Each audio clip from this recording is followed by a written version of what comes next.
Hello, and thank you for joining us for another episode of the Let's Dream podcast. Today we have another dreamer interview where we will be discussing some of our guests' dreams and, as always, the nature of dreams themselves. And if you have any dreams that you think our listeners might enjoy, feel free to let us know. We always love hearing people's dreams, and we've been getting a lot of positive feedback from our listeners as well. We'd love to hear what you have to say, and you can always do that at letsdreampodcast.com or just any of our social media. The Instagram is where we post a lot of the visuals to go along with the dream stories. And without further ado, here is the interview.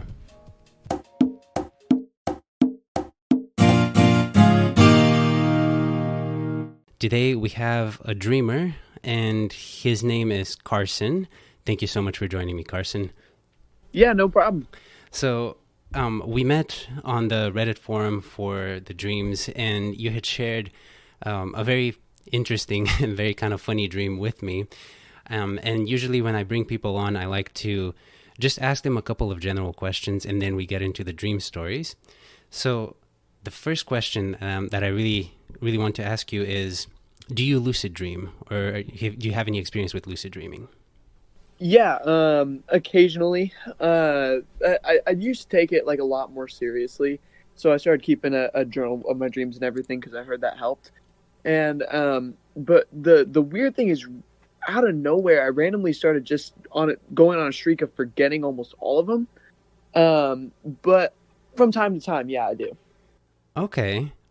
You know, that's I was recently talking to another person that I met on I think it was on the Discord, and they were saying that they were also like they've been lucid dreaming for a long time, and then recently they started forgetting a lot of their dreams. But that's interesting, though. Me personally, I've been lucid dreaming for about 10 years now, but I noticed a lot of the people that get into it, like, it's really interesting at first because, you know, it's kind of like an amazing experience, but then after a while it kind of teeters off, you know. Sounds like that's what was the case for you. Yeah, to an extent. I mean, there's still some really cool ones where all of a sudden, my main key, what led me on to a dream, like, oh, you're dreaming, right?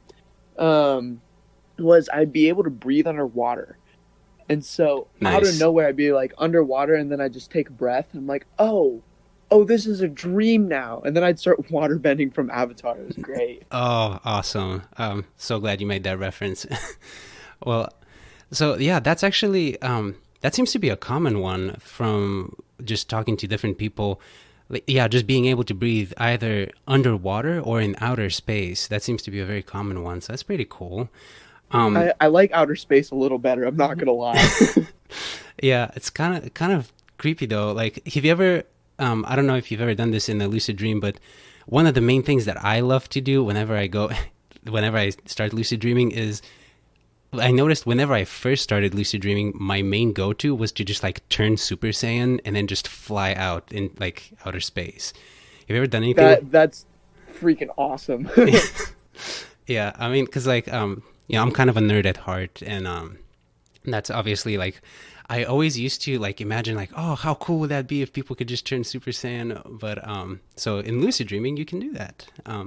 What are some exactly, and that's why it's such a beautiful thing. Yes. Oh man, I'm so glad, because like sometimes I'll talk to people on the podcast that don't lucid dream, and I'm like, oh, you got to do it. You got to just do it. It's so awesome. What are some of the things that you like to do when you lucid dream? The main one, it's not really a whole Super Saiyan thing, but it's more so like just enhanced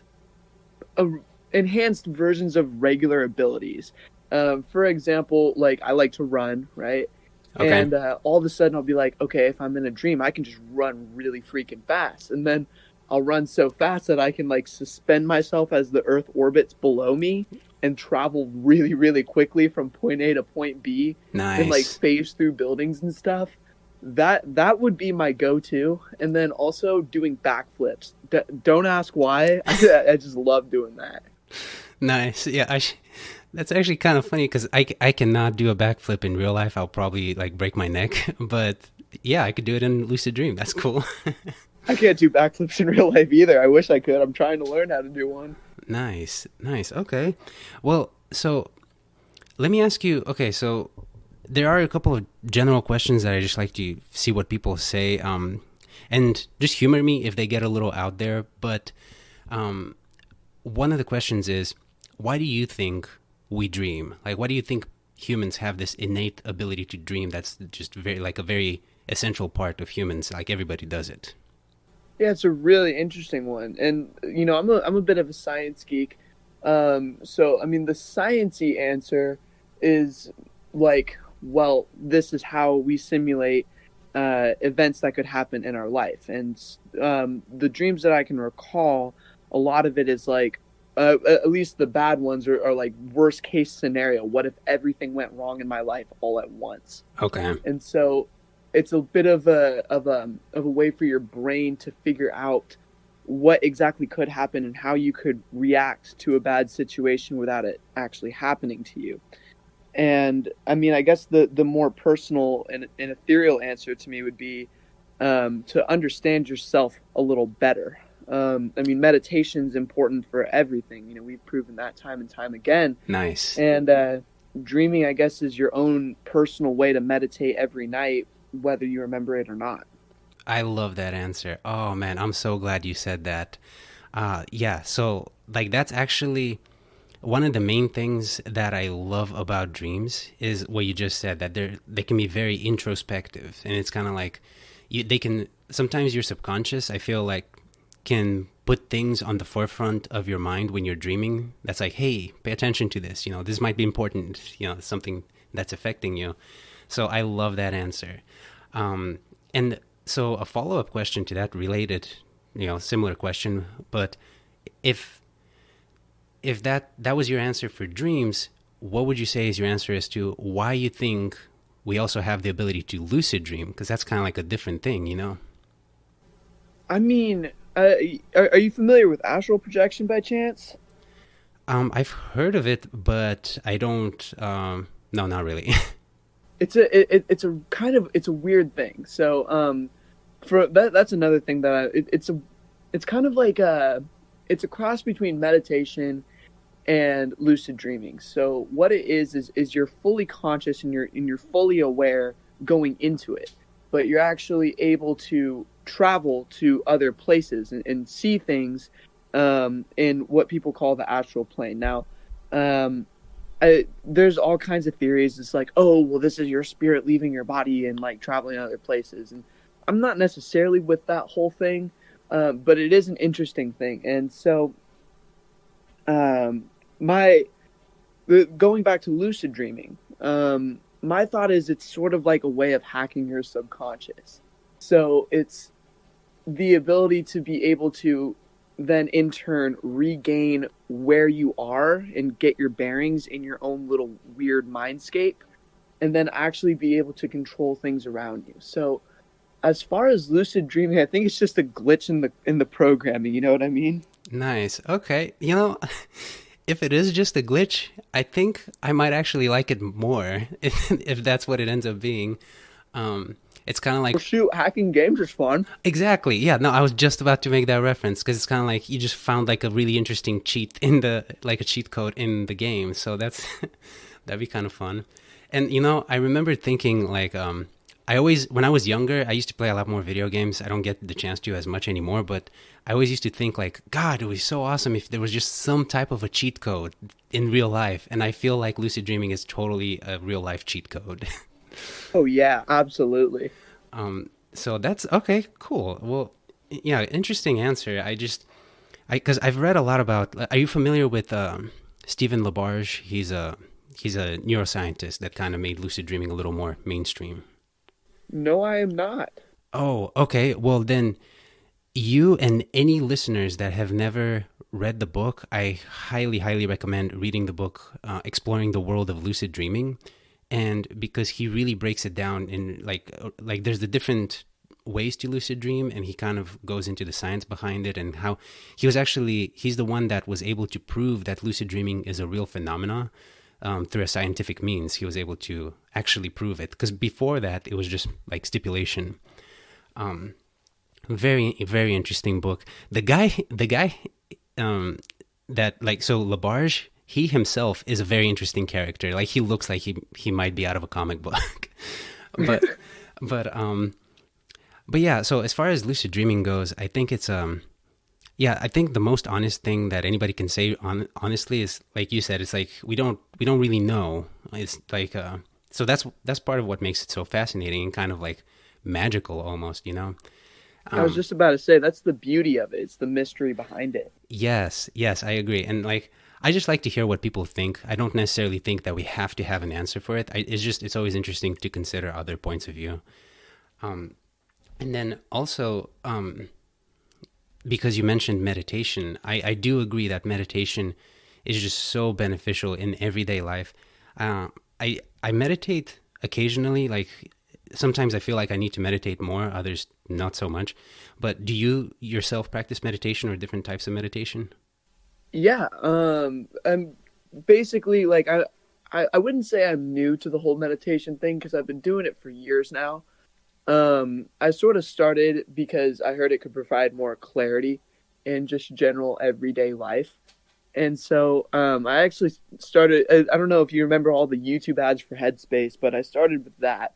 Okay. And would just wake up every morning and do just 3 minutes a day of meditation, right?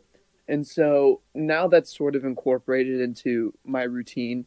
So like I'll wake up and usually I got some things going on, so I'll head over to the gym and work out, and then if I have some time after that, like I'll just take a few deep breaths and get into that, meditative mindset and start, trying to sort through all my thoughts and really clear my mind, especially if like the day's going to be stressful, there's a lot on my plate, or something just feels overwhelming. Then my sort of default for calming myself down would be going to meditation. Nice. Yeah, man, that's such a that's such a good thing to do. Like I can't think of how many times, like when I've had stress, like extra stress in my life, like meditation always helps. It's like you said, like it brings clarity. It's like it's such a good tool. Like I used to think it's BS. Honestly, I'm not gonna lie. I used to think it's BS, and then my mom had gotten me this book. It was from another doctor that had run all these brain scans on people, and he was able to scientifically prove that meditation has tremendous benefits for people. And so I was like, okay, I got to give it a shot. And it's true. I agree. It's very good. And what's sort of interesting, something a little personal about me is I'm part of a study for ADHD. Now, that's not saying I have ADHD. They actually don't tell me if I have ADHD or not, but they take yearly brain scans of me, Nice. and MRI and everything. So there's like 3D pictures of my brain. Okay. And so I was talking with a couple people who are in college with me about, neuroscience and things like that. And they can see it's like, okay, you have more connections here, here, and here. Now, they're not experts enough to like reasonably say that meditation has helped me, but there is that very slight noticeable difference between I started meditating in my junior year of high school. And then now, like 3+ years later, you can see a very subtle change. Now, Okay. that's also due in part to like me, aging, but Okay. I just thought it was a little bit of a cool thing. Yeah, for sure. I mean, oh man, like the mind and the brain is just such a fascinating thing because it's just it's interesting how advanced we are, but yet we know so little about the functioning of our own brain. So it's always interesting to hear more about it.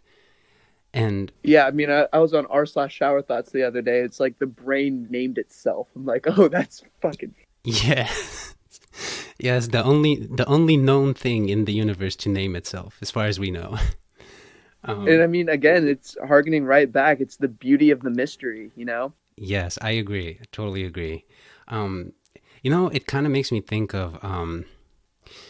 So I assume you're familiar with Alan Moore, the author of The Watchmen and V for Vendetta.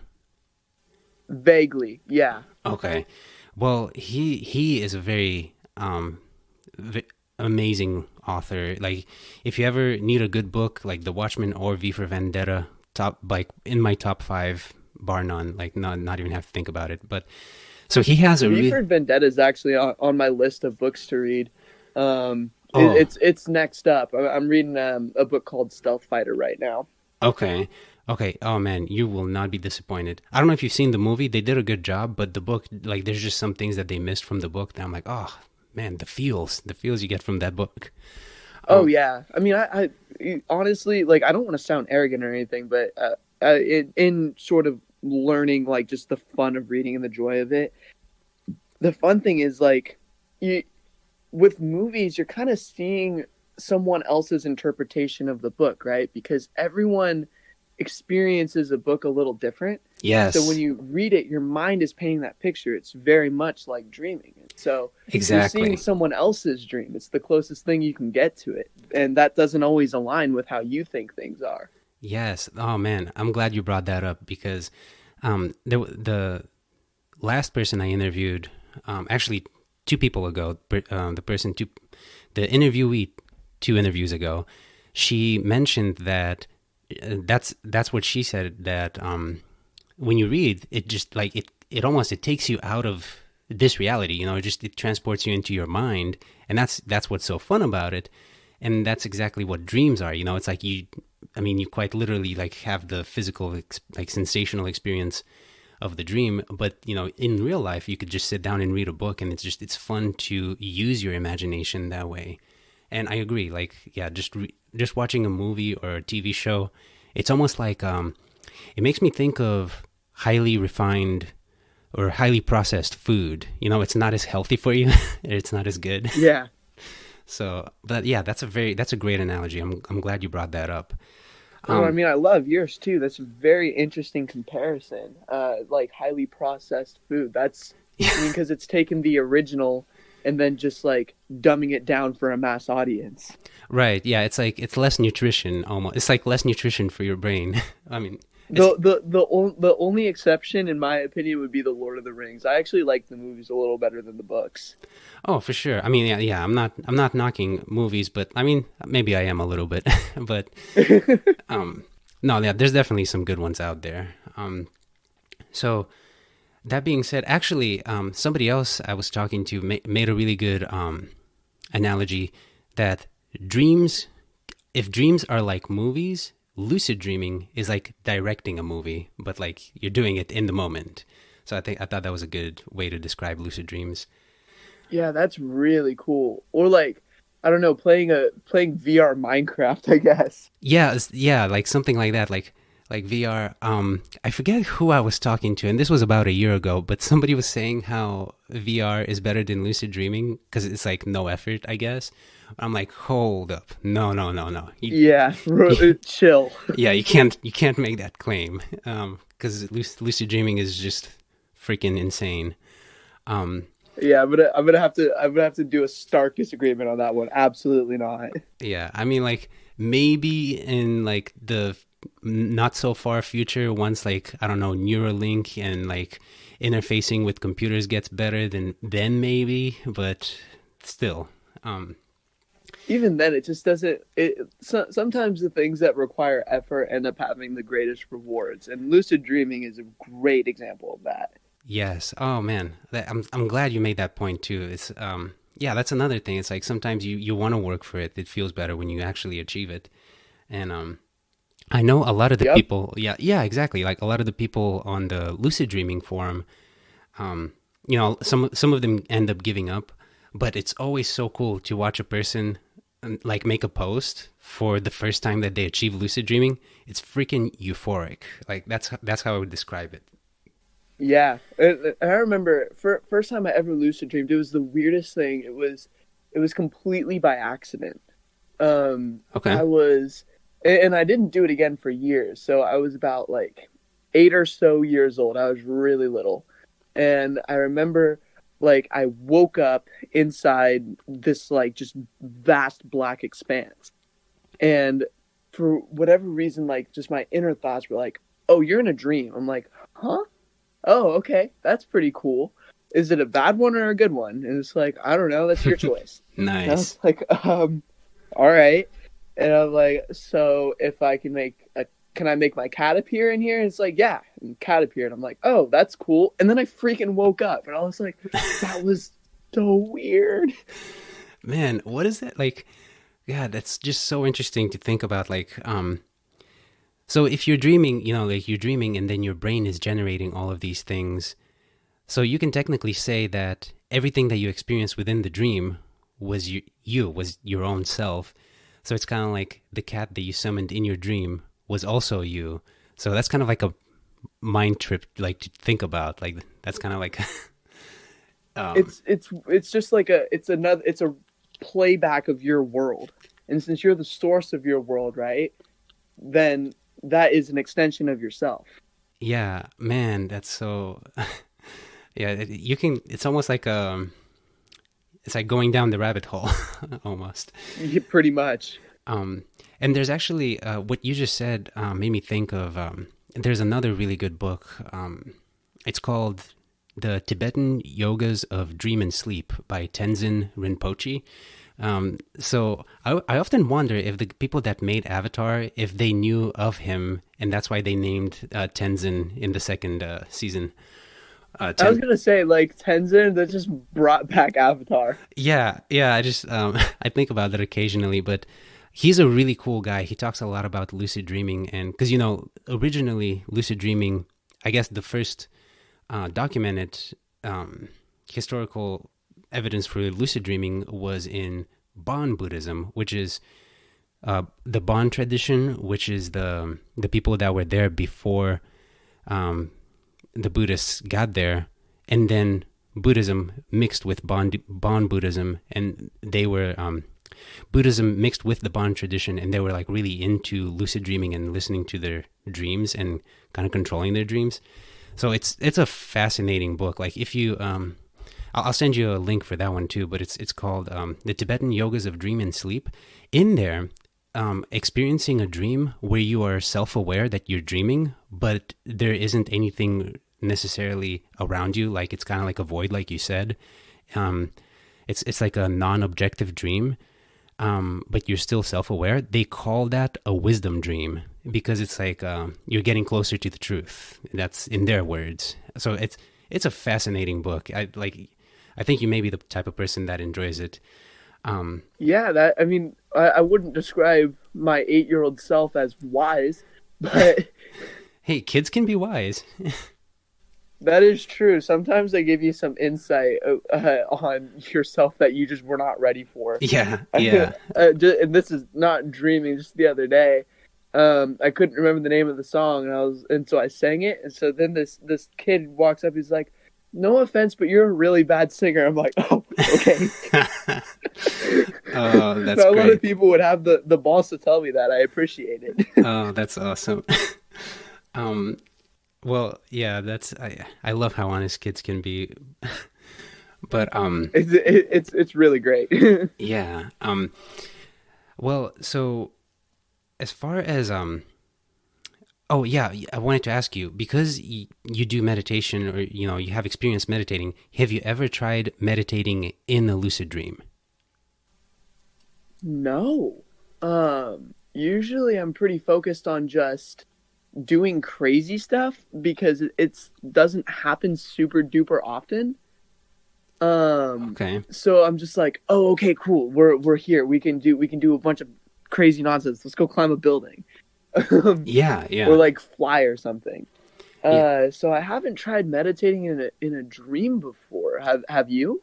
Yes. Yeah. Oh man, it's difficult, because like sometimes controlling a lucid dream is just, it feels like almost like trying to tune a radio. But oh yeah, if you if you think about it, like if you can remember to next time you lucid dream, definitely try meditating in a lucid dream. It's like a step up. Things can get a little weird when you try to meditate in a lucid dream, but it's really, really cool. Like that's one of the things that I learned from that book, The Tibetan Yogas of Dream and Sleep. They talk about that in the book, and because they see, like you said, it's lucid dreaming is like considered the highest form of meditation for them. So they can also they have like these different tasks or checkpoints or achievements, whatever you want to call it, that they think that everybody should be able to do in a lucid dream. And it's like it's supposed to help you achieve, what was it, spiritual elevation or something like that. And yeah, definitely just give it a shot. I think you'd like it. Yeah, I will. I've already written it down. Nice, nice. Okay, well, so that and so just a couple of more dream related questions before we get to the stories. Have you ever had a dream that felt more real than this waking reality right now? Absolutely, yeah. And the weirdest thing that was last night for me. Do tell. So, yeah, last night, I had a dream, and I woke up, and I was just like, all right, what time is it? And I checked my phone, and it was like 6:45, and I'm like, oh shoot, I'm late to work. Work starts in 15 minutes. So I ran to the bathroom, showered, drove to work, and then went through an entire day of work. Saw the regular people, saw, my boss, said hi to him, and went and, interacted with people just like I do every single day. And then went home and went to sleep. And then I woke up and I was like, whoa, did that happen? That happened. That had to have happened. And Whoa. so I checked the date and I was like, oh my gosh, it's the 6th. This is today. That was supposed to be what? And I was completely taken aback because I was like, I just went through an entire average day. Like nothing really bad happened, but nothing really good happened. It was a normal day. I was like, that was the weirdest experience I've ever had. Huh. Wow. That's yeah, oh man, dreams can be sometimes it's like your own brain is messing with you, you know? Yeah, I was like, did you just like what's your angle here? Like, were you just trying to have like a playback reel of normal things that happen? All right. That's so interesting, man. Okay. Huh. Have you ever had any other experiences that felt like more real in a sense, or? Well, I mean, it depends. It depends on the dream. So, in at least bad dreams, the ones where it's just like things stuck, right? Okay. Those experiences tend to hit you so much harder than they would in real life. And so like there's all kinds of memes about it where it's like, you have a dream where you were really mad at someone and then you end up being angry at them in real life even though they didn't do anything. Yeah. So I guess that would be probably the closest example where like I will get so much madder at someone in a dream than I will in real life. Okay, yeah, good point. Good point. Yeah, I've had that happen. Yeah. It's ridiculous because man, dream versions of people I interact with are so much meaner.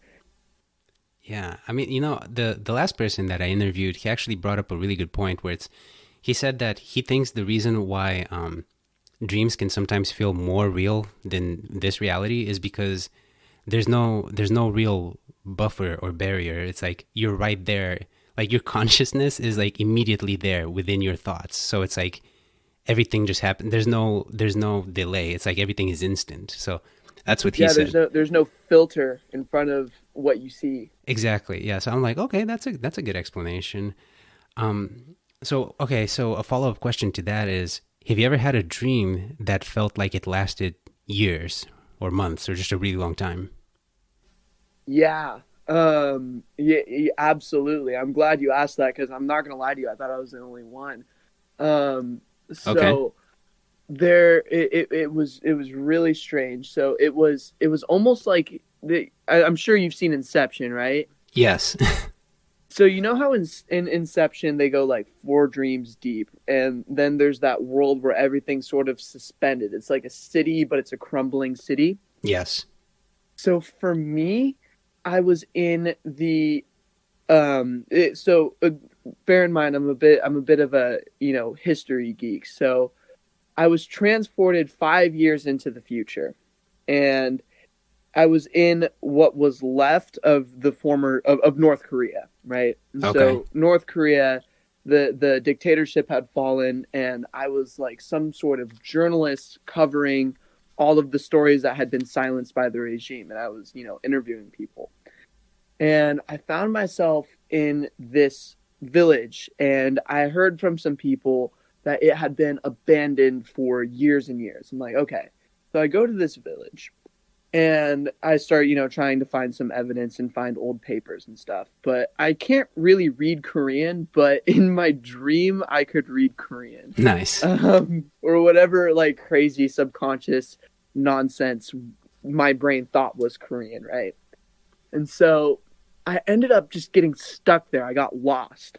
And every time I would open up the third drawer down from the top, if I was in a room or like an office building, there would be food there. So that's how I would like sustain myself. Wow. I didn't drink water, which was more important, but dreams aren't exactly the realest thing. But Dream logic. yeah, dream logic, right?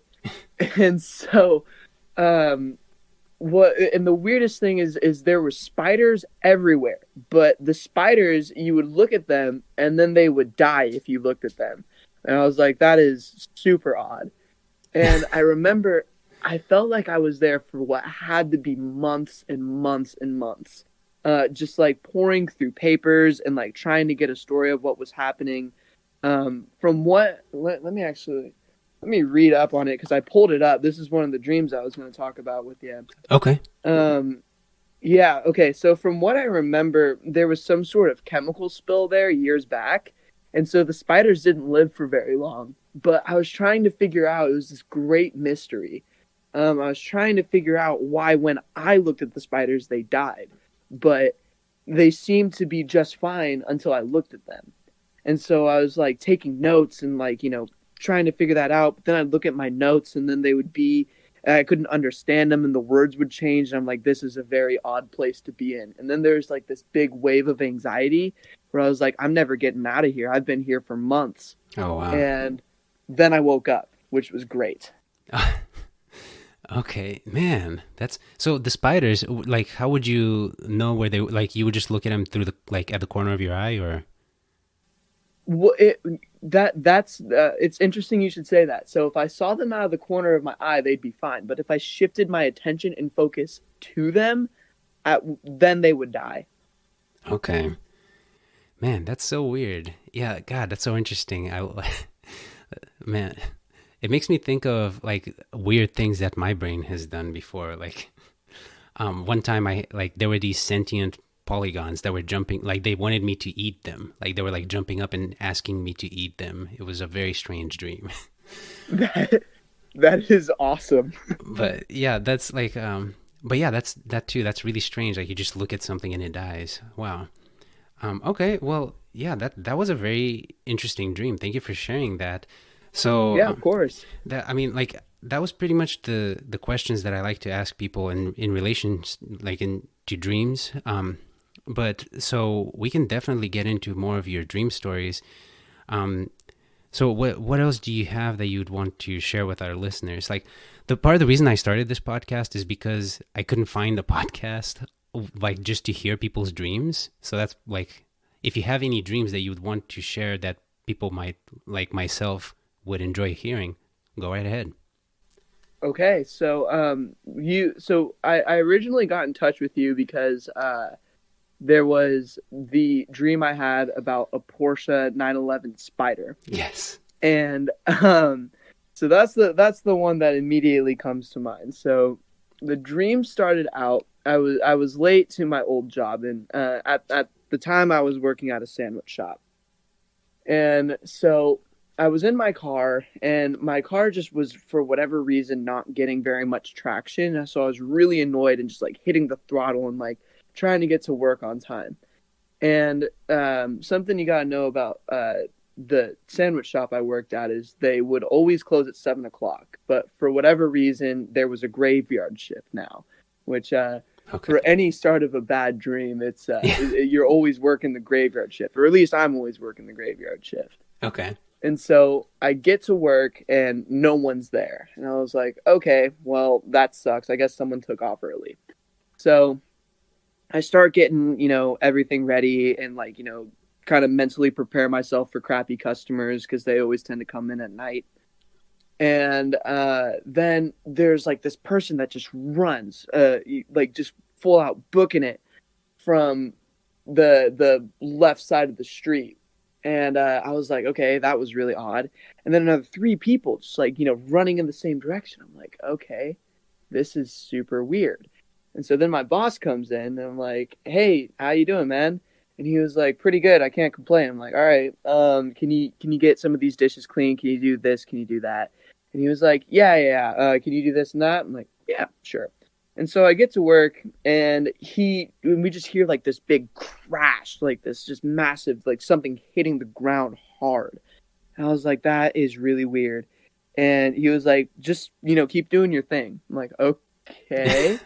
And so he walks outside and then runs back in. He's like, dude, there's a Porsche 911 Spider out there. I'm like, cool. I mean, that's a nice car. He's like, no, you don't understand. Like, it's not a convertible.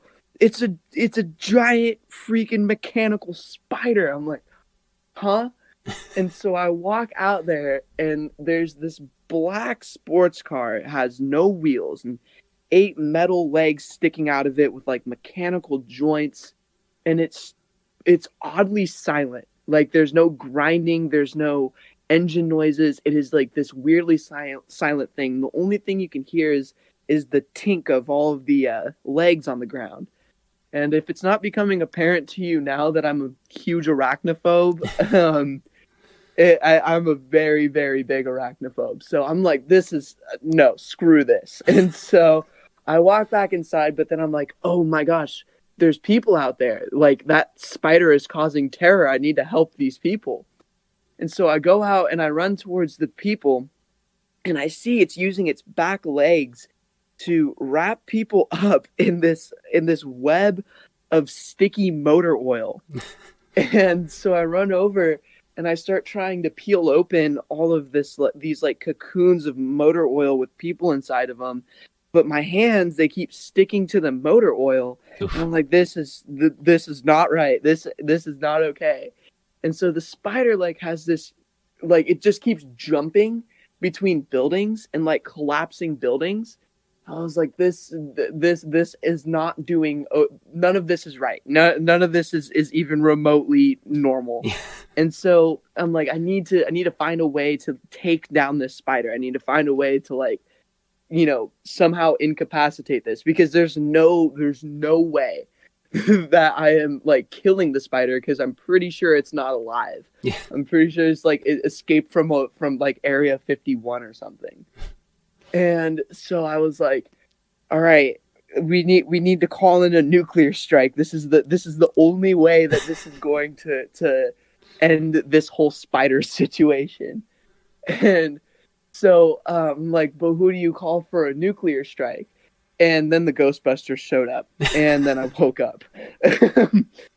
So that was the dream. Oh man, that's I love that. Don't you just love how like weird things make sense in dreams? It's like oh yeah, of course, that's a real thing. I got to figure out how to stop it, as opposed to like, oh, it's a dream. So that's... Yeah, I mean, like, because it's like my default for a problem is not usually call in a nuclear strike or call in the Ghostbusters. I don't know about you, but that's not normally what I go to. Oh man, that's great though. Yeah, that's a very very entertaining dream. I really appreciate you sharing that with us. But yeah, that's and I'm the drawing that I made for you. We have a blog. I'll post it up for our listeners. I'll post it up on the blog so they could see it too. But yeah, no, that was a fun one to draw. Definitely. I didn't realize that you had posted that. Yeah, I was checking your account on Reddit over and over again. I'm like, oh gosh, I can't wait until he posts this. Oh really? Oh man, I'll send you a picture. Yeah, because that was a while ago. That was like a while ago that I posted it. But yeah, I haven't seen it yet. I'm really excited to see it. Okay, yeah, no, I'll send you a link or the picture. But yeah, and um, do you have any other interesting dreams you might want to share? Yeah, I do. Okay, So I have a number of dreams where I'm able to do like weird abilities, especially while lucid dreaming. nice. So the killing spiders by looking at them, that one, that's weird enough as is. But uh so I work at an airport, a very small airport. And Okay, so um there was this coworker there that just really annoyed me somehow. And I remember that night I had this dream where, she was there. And so she just ticked me off to the point where I just ran out the door. I was like, I don't know why. And, another insert of dream logic. I just decided to run out the door and then go onto the runway. okay. And the runway is about a mile and a half long. And so I was like, I gotta run to the other end of this runway. I gotta do this. And so I started booking it, and I was just going faster and faster and faster until I was able to lift off of the ground. And I was like, okay, well, good thing I'm on a runway. That's nice. But I was like, okay, can I fly now? But no, I couldn't fly. I could only move very, very quickly in one direction at about 5 or 6 feet above the ground. And so from there, I was like, can I turn? Nope. Okay, turning's out. And I was like, can I go? Can I go through buildings? And then I can go through buildings, but not like phase through like is usually one of my dreams. No, like I would just punch through buildings at really high speeds. And when all of the rubble would dissipate, I would just take rocks from that rubble and then bring them in front of me and then break them apart to the point where I could see their atoms. And then I was pulling atoms from like protons, neutrons, and electrons from other atoms Okay. and putting it inside of other atoms because I was trying to make uranium. I don't know why. That was just something that I wanted to do. Epic. Bear in mind, while flying really quick, 5 or 6 feet above the ground, and doing a little bit of atomic physics in the middle of all that.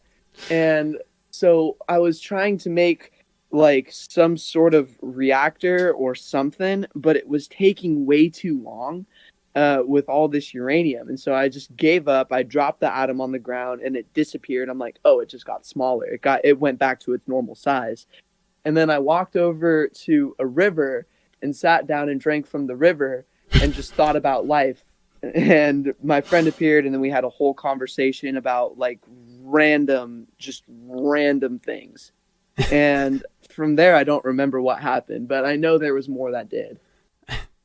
That's oh man, that's a great dream. Thank you. Like, what kind of things did you talk to your friend about? Like, what were the random things? There, it was weird because it was more like having a conversation with myself.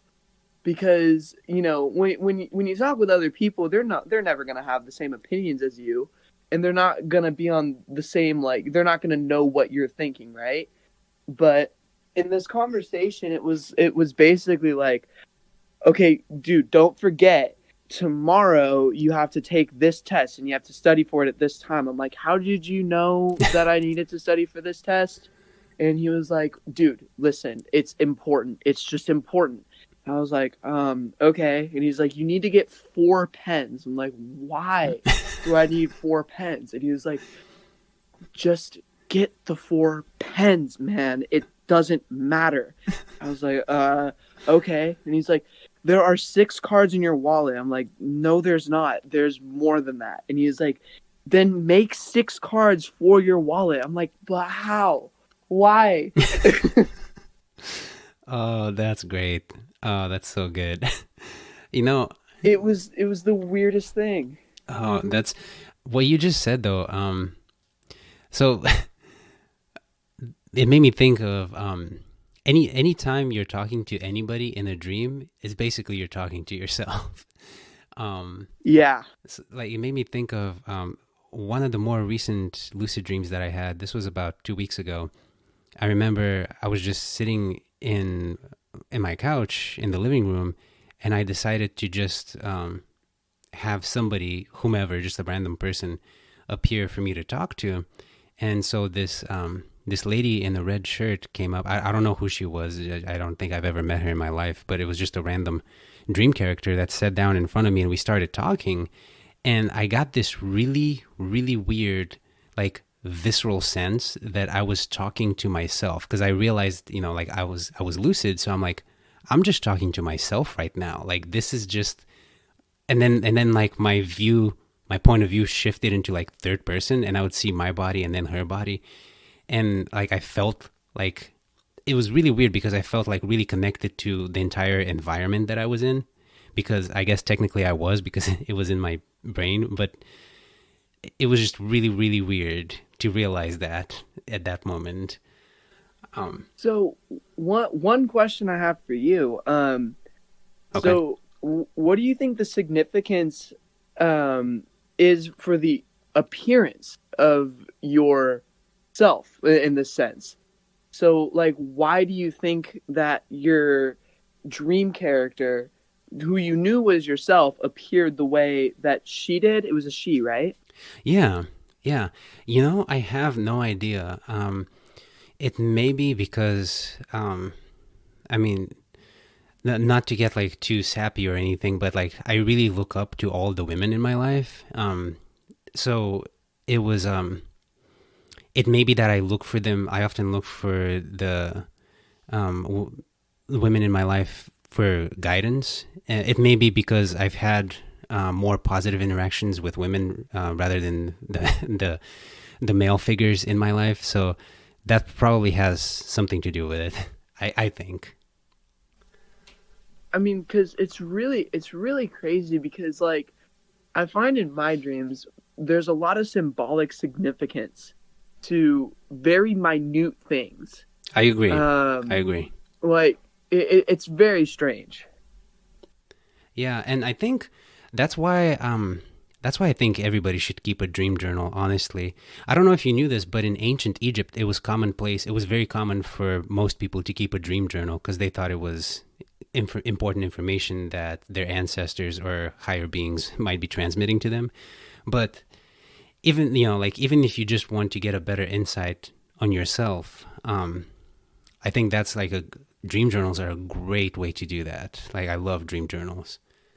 See, I started mine just because I wanted to start lucid dreaming. And that's a good reason. Yeah, and it started to morph into just more. And again, it's pretty hit or miss because like I remember there's this. I used to keep it on my phone, and there's this restaurant called Sherry's where I live, and Sherry's is has these pies, and so I wrote down Sherry's pies over and over and over and over and over again. And I don't remember writing that down, but I do remember the dream where I was like, "These are really good pies. Like and they're cheap too, which is amazing." Nice. But there's these other ones where I'll just like all of a sudden write down, like I'll wake up and immediately need to write this down. It's like, okay, this is a fear that you have that has been screwing with you for way too long. You need to address this. Okay. Um, so like there's those entries where it's like weird, and there's the entries where it's like this is going to help me a lot. You know what I mean? Yeah. No, I definitely think so. I've had like my dream journals have definitely helped me resolve some things. I mean, like if a person is doing like really bad and they need like a therapist or something, like that, it's not a substitute, but it can definitely be helpful. I think like dream journaling is a very powerful tool. Journaling in general, like even if like throughout your waking life, like writing things down and then going back and kind of analyzing your own thoughts, I think is a very powerful thing that may be underestimated. Yeah, yeah, I agree with you. Because it gives you a really unique insight to your subconscious that you normally wouldn't get. Exactly. Yes, exactly. And it's funny because dreams have a way of being very truthful. Sometimes, not all the time, but sometimes dreams can be very truthful. And then when you think back, like if you're a person that doesn't really care about dreams, I can see how you could just shrug it off and, whatever, it's a dream. But if you're a person that like likes to analyze their own dreams, you can usually kind of like tell like, oh, okay, this is probably this thing in my life that's bothering me. Um, so yeah, very, very good point. Um, okay, well, we have a little bit of more time here. Do you have another dream that you'd like to share, like a last dream, maybe? Yeah. So this one was a little bit of another oddball one. So I was going to. Well, actually, you know what? I'm going to switch up the dream if you don't mind. Yeah, yeah. So I'm training to be a pilot right now, Nice. and I was I was getting ready to fly in this dream. So I was looking at the airplane and like, seeing, okay, like, going through all the checklists to make sure it's ready to fly. It's called a pre-flight. Okay. And so I get ready and I start up the plane and I, drive it over the runway. And then I get onto the runway and I take off, and then all of a sudden, when I'm going over the mountains, the carburetor froze up and the engine RPM shot down. I'm like, oh, okay, I just lost an engine. Oh. And so immediately I pull something called carburetor heat, which takes hot exhaust gas and puts it back into the engine's carburetor and then melts whatever ice is in there. And then immediately the problem was fixed. We were all good, and I kept flying. I landed at my regular airport, and I don't really remember what else happened from there. But where it gets interesting is that was the day before my first solo cross-country flight. I'm sorry, my first cross-country flight. I was with a flight instructor. Okay. And sure enough, we got over these mountains, and the carburetor ices over, and I had to pull the carburetor heat and get the engine going again. Whoa. And I was like, oh my gosh, this already happened. Like this happened to me already. I was like completely prepared for that. It was like just a few seconds of like sheer terror, but it was still like I had rehearsed this already and I immediately knew what was wrong. And it was just this innate, okay, pull this switch and we're good. Whoa. That's crazy. That's really, really cool, but that's kind of crazy. Yeah, it was definitely quite a moment. And I was like, I was just kind of sitting there for a second, like, okay, that was really, really awesome. Like that, I guess that proves like all of the psychologists, right? That, your dream is rehearsing the worst case scenario. Yeah. Because that was the worst case scenario and I had rehearsed it. Wow, man. Yeah, I mean, that's another thing that I discussed with, well, actually, I don't know if we discussed it at the previous episode, but I know we've discussed it before on the podcast where your brain is just like always scanning. Actually, most of the information your brain takes in, you're really unaware of. And so it's like it's always trying to calculate things and like kind of help you figure things out. So it's not, I would say that it's well within the realm of possibility that you were aware that that's a potential problem that could arise, and then your brain maybe just wanted to run through a scenario while you were sleeping. It's really funny and kind of interesting that it happened the next day. So that's really cool. Yeah, I mean, call it coincidence, call it fate. Either way, it was very much needed.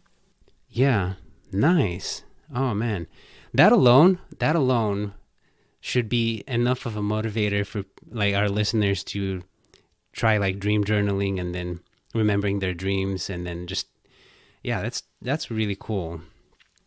I like that. It's just it, and the reason I picked that to share with people is because of exactly what you said. It's very important to be able to understand your dreams because they give you that unique insight to yourself or even things that happen around you. And that's kind of an extreme case where a potential emergency situation happened and it was avoided really quickly. Nice. Yeah. No, I'm really glad that you share that with us. And I think actually that's probably a really, really good point to end things on. Before we do you have any closing statements or anything that you would like to say to the audience?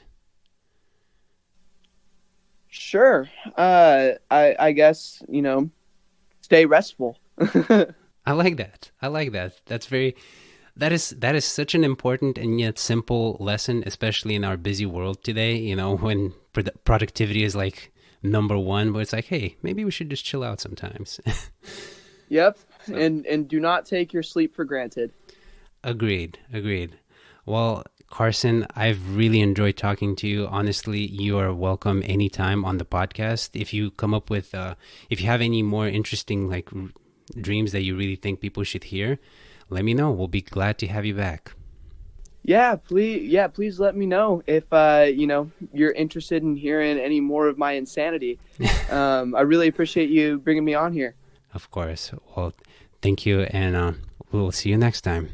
See you around.